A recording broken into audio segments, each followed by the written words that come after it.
Welcome to Rick's Corner. I was just having coffee this morning with a friend of mine, and we were talking about the popularity of bodybuilding.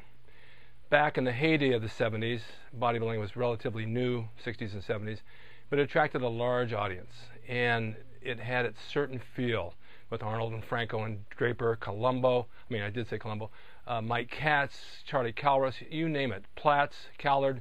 Everybody was unique. Everybody had their own look, and I know I've talked about this before, but they were their own character, and they had their own personality, which brought us into bodybuilding. We discussed this morning how it's lost its popularity over the years because there's no true champions today of the Olympia. They win, and then you never hear from them. When Arnold won the Olympia and the other guys won, you heard about them all year long. They made presentations places, they had speeches, they were getting TV work, they learned how to speak out, they had the charisma, they had the personality and the charm. Today, even down at Gold's, when I see some of these guys that are competing in this level, they don't even talk. As you know, they're completely oversized, and they lumber around like they can hardly breathe, and they have no personality, no charisma, and they don't draw anything back to the sport. Now, when you take from something, you have to give back. Arnold took, and he won his Olympia, 7 times, but he gave back. He gave back in many ways. Franco gave back in many ways. Everybody gave back to the sport of bodybuilding because they had the charisma and personality to do so. Now, I don't know about the popularity today. I don't go to contests anymore. I know they still draw pretty good crowds, but I think what I've seen lately is bringing in fitness models. The women bring the people in because bodybuilding itself, just to watch people pose, can get very, very boring. And as we know, it's very political. You can be the best there is, but if the people don't like you, for whatever reason, you'll be number 5 instead of number 1. And this is almost with any game that comes along. Plus, there are so many sports on the rise. Boxing's taken a back seat to MMA and UFC because that's drawing the hugest crowds ever right now. That's one of the main sports, and rightfully so. It's exciting, it's entertaining. Each person has their own personality, what they bring in there, and it's fun to watch. There was a bodybuilding show last week here at Culver City. I didn't go, but I've been before, and I heard the attendance wasn't real great. Well, it's the same thing again. These guys pose and they walk away, and that's it. You need to mingle with the audience. It's just like wrestling. I tell the people that I have that wrestle, connect with the audience. Get them to like you, because if they like you, they'll show up. And it just makes common sense. When you connect with the public gets behind you. Now, today's bodybuilder, as you know, when they pose, they all have the grimace, and they always look mad, and they're always trying to look bad. Back in the day, they smiled when they posed. It was a pleasurable thing to watch because they'd look and they'd smile and they'd draw you in with their personality. Now they're pissing you off and chasing you away by looking like, I'm going to kill you. Well, it's not all about that. Being a bodybuilder is not being a tough guy. I know small guys that are tough guys. They don't have to bodybuild to be tough. And being big muscles doesn't make you tough. It just shows what you've worked out for. So I don't know. You ask your friends. You tell me. Do you think bodybuilding is on the rise or falling down? I don't know. I just don't see the popularity that it used to have. Now fitness has taken over because fitness people can identify with. They get in shape, they look good, they stay fit, they run, they do all these things, they stay lean, they stay healthy. I think that's much more popular than bodybuilding. If you look in the gym today, when I go down to Gold's in Venice, everybody's in pretty good shape. I see guys with good sized arms and abs, and they're not overly built, but they're nice to look at. They look great.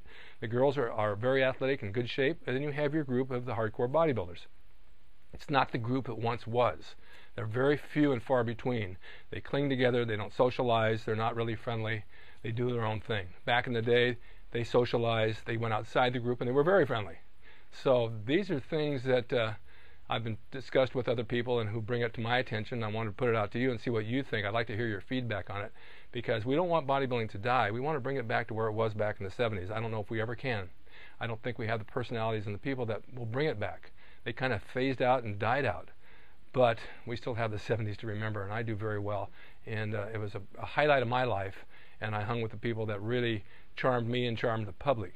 So give it your thought, and I'd like to hear what you have to say about it because we don't want it to die. Too many things have died off. Look at Olympic lifting. You never hear about Olympic lifting anymore. The press, the snatch, the clean and jerk, nobody does it. In fact, powerlifting has taken a back seat, and powerlifting was the basis of bodybuilding.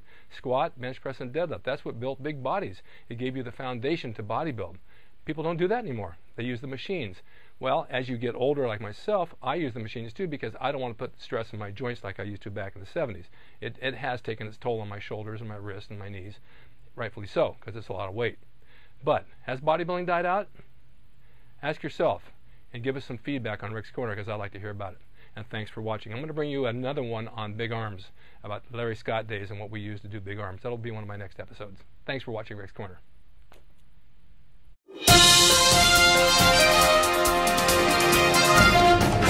Hi, I'm Rick Drasin. You know me from Rick's Corner.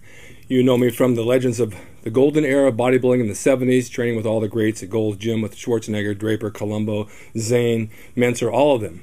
And you also know that I write articles for Bodybuilding.com and RX Muscle about the legends of the past, about our training programs of the past, and about our diet.